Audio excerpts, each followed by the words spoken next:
어제 정규 라방 시간을 통해 살펴보긴 했지만 중요한 내용이라 가볍게라도 현재 상황을 짚어볼 필요가 있다고 생각돼서 이번 영상은 이 주제로만 정리해 보겠습니다. 오는 1월 28일 수요일부터 구글 플레이 스토어에 있는 거래소 앱들 중 미신고 해외 거래소 앱들은 모두 차단할 예정이라고 밝혔는데요. 구글은 한국을 포함한 각 국가의 거래소 관련 현지 법규 기준을 물어봤고 지금 보시는 것과 같은 기준을 각 국가를 통해 받았습니다. 이 중 한국의 경우 한국금융정보분석원인 FIU에 가상자산 사업자인 VASP를 인가받아야만 한다는 기준을 받았는데 문제는 VASP의 기준이 현실적으로 해외 거래소들은 받을 수 없다는 것입니다.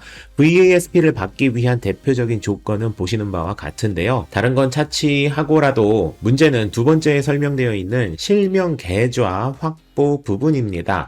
실명 계좌 확보라는 것은 업비트와 같이 원화 입출금이 가능한 거래소라고 생각하시면 되는데요. 해외 거래소들의 경우 은행의 AML 리스크 평가 때문에 해외 거래소들에게 실명 계좌를 제공한 사례는 지금까지 단 한 건도 없었어요. 가장 가까운 예로 바이낸스만 해도 계좌 확보가 불가능해서 서비스를 하지 못하다가 국내 거래소 중 하나인 고팍스를 인수하는 방식으로 겨우겨우 계좌 확보를 해서 우회적으로 서비스를 진행하고 있죠. 이 이야기인 즉슨 우리나라가 아닌 해외 거래소들은 구글 플레이 스토어를 통해 거래소 앱을 받을 수 없게 된다는 것이며 이는 더 나아가서 애플의 앱스토어 역시 같은 정책을 펼칠 확률이 매우 높은 상황으로 해석해야 한다는 의미이기도 합니다. 일각에서는 구글 정책으로 인해 해외 거래소가 제한되는 것이라서 이건 구글이 제안을 한 것일 뿐 대한민국과는 상관이 없다고 해석하시는 분들도 계시는데 구글에서는 기준점을 문의했고 FIU에서 해외 거래소에서는 달성할 수 없는 기준을 답한 것이라서 사실 이 사태는 구글의 문제라기보다 국내 기준점이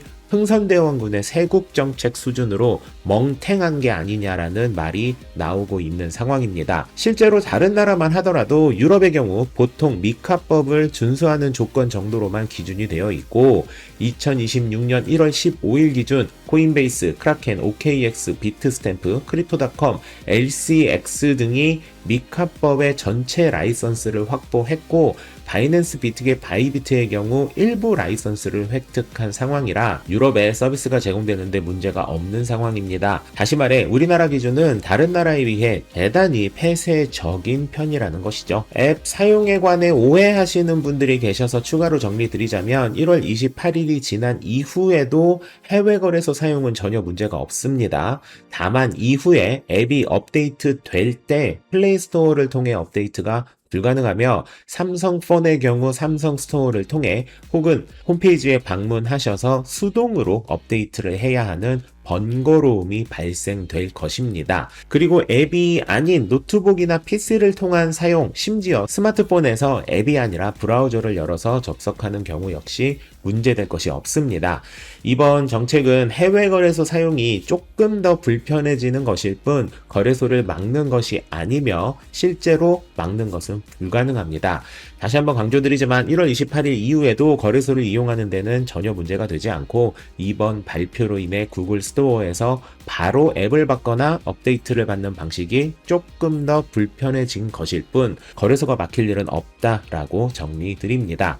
여기까지가 현재 상황을 정리한 것인데 이 상황이 앞으로 초래할 영향과 걱정되는 점을 정리해 볼게요. 우선 가장 걱정되는 것은 중국처럼 해외 거래소에 IP를 차단할 확률이 존재한다는 것이에요. FIU는 코인 시장을 도박처럼 인식하고 있다는 생각이 강하게 드는데 도박이나 야동 사이트를 막는 것처럼 해외 거래소 역시 막을 확률이 존재한다는 것입니다. 사실 그렇게 된다 해도 VPN을 이용하면 되지만 컴퓨터에 익숙하지 않으신 분들에게는 사이트를 차단하면 대단히 불편해질 확률이 매우 높겠죠. 말이 나온 김에 VPN 사용 방법은 모바일랩 채널에 상세히 설명되어 있는데 이번 사태도 있으니 조금 더 다듬어서 추가 영상을 제작해 볼게요. 그리고 이보다 훨씬 더 걱정되는 건 이 기준이라면 해외 발생 스테이블 코인인 USDT, USDC, RLUSD 등도 우리나라에서 사용할 수 없게 될 확률이 존재한다는 것입니다.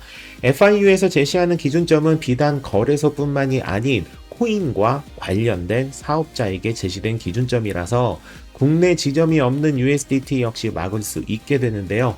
만약 정말 USDT를 막게 된다면 전 세계가 웃게 될 희대의 똥멍청이 기준점이 되겠죠. 사실 정부가 이런 류의 정책을 내는 것 자체는 충분히 이해가 돼요. 코인을 통해 자금이 외부로 유출되는 사례도 많고 코인으로 탈세를 하는 사례도 있기 때문에 코인 관련 규제안은 반드시 있긴 해야 합니다. 다만 지금 FIU의 기준은 위험한 것 같으니 일단 모든 걸 다 막아버리자는 기조로 보여지고, 이런 기준점이 수정되지 않는다면 전 세계가 미래 금융시장으로 달려나가는 상황에서 우리나라만 뒷걸음질 치는 결과를 초래할 수밖에 없다라는 생각을 해보면서, 이와 관련된 추가적인 내용은 오픈 채팅방과 라방을 통해 허심탄회하게 이야기해 보시죠. 만렙 여러분 모두 성투합시다.